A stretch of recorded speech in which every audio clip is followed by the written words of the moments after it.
जिकडे retail investors 20 ते 30% कमवतात, तिकडे राकेश झुंझुनवाला, विजय केडिया तिकडे 3 ते 4 पट कमवतात. बॅरन रॉथस्चाइल्ड म्हणतात, buy when there is blood on the streets. अर्थातच तेव्हा विकत घ्या जेव्हा लोक विकत असतात किंवा विकून दमलेले असतात. टाटा मोटर्स 70-80 रुपयाला लोकांना महाग वाटत होता, आज 1000 रुपयाला स्वस्त वाटतोय. सर्व फायनान्शियल ॲडवायझर्स एकच ॲडवाइस करतात की व्हॅल्यू इन्व्हेस्टिंग करा. जिकडे रिटेल इन्व्हेस्टर्स 20 ते 30% कमवतात, तिकडे इन्स्टिट्यूट्स, फंड हाऊसेस व मोठे मोठे इन्व्हेस्टर्स जसे राकेश झुंझुनवाला, विजय केडिया तिकडे 3 ते 4 पट कमवतात. याचं गुपित व्हॅल्यू इन्व्हेस्टिंग मध्ये आहे. हीच व्हॅल्यू इन्व्हेस्टिंग आपण एका उदाहरणाच्या माध्यमातून जाणून घेऊया.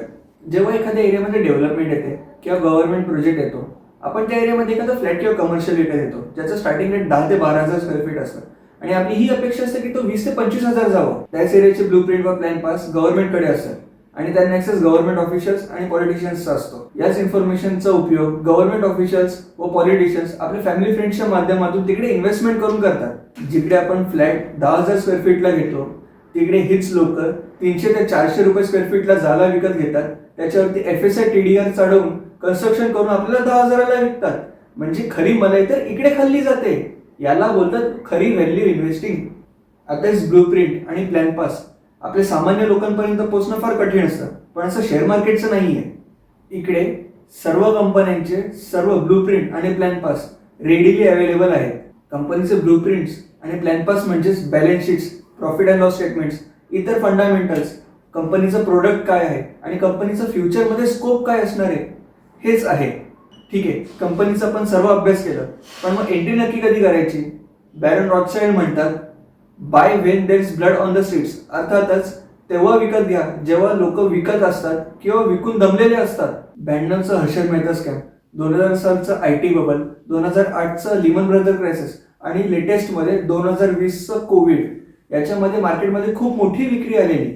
हे मोठे मोठे क्रायसिस आहेत. आणि छोटे क्रायसिस म्हणजे 16ची नोटबंदी आणि 22चा रशिया युक्रेन वॉर आणि इतर गोष्टी ज्या मार्केटला अफेक्ट करतात ते जिओ पॉलिटिक्स, गव्हर्नमेंट पॉलिसीज, युद्ध आणि क्वार्टरली रिझल्ट्स आहेत. अशा वेळेला संध्या स्वतःहून चालून येतात. एक फेमस स्टोरी आहे राकेश झुंझुनवाला आणि टायटनच्या शेअरची.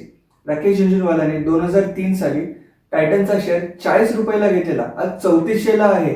टाटा मोटर्स 70-80 रुपयाला लोकांना महाग वाटत होता, आज 1000 रुपयाला स्वस्त वाटतोय. IRFC 23-24 रुपयाला कोण घेईल? सरकारी आहे, आज 175ला लोक घ्यायला तयार आहेत.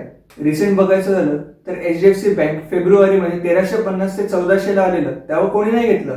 आता 1650ला पण घ्यायला तयार आहे. आणि BLS इंटरनॅशनल आम्ही 34 रुपयाला घेतलेला, आज 350ला आहे. त्यामुळे मार्केटमध्ये तेव्हाच इन्व्हेस्ट करा जेव्हा कंपन्यांचे भाव खाली आलेले असतात किंवा फेअर व्हॅल्यूवर आलेले असतात. व्हॅल्यू इन्व्हेस्टिंग आपण केली, पण मग रिझल्ट कधी मिळतील? व्हॅल्यू इन्व्हेस्टिंगचा एक रूल आहे, आपला व्ह्यू कमीत कमी 5 वर्षाचा असावा किंवा मोठा व्ह्यू असावा.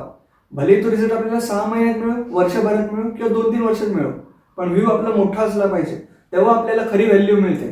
वॉरेन बफेटच्या शब्दात, price is what you pay, value is what you get. धन्यवाद.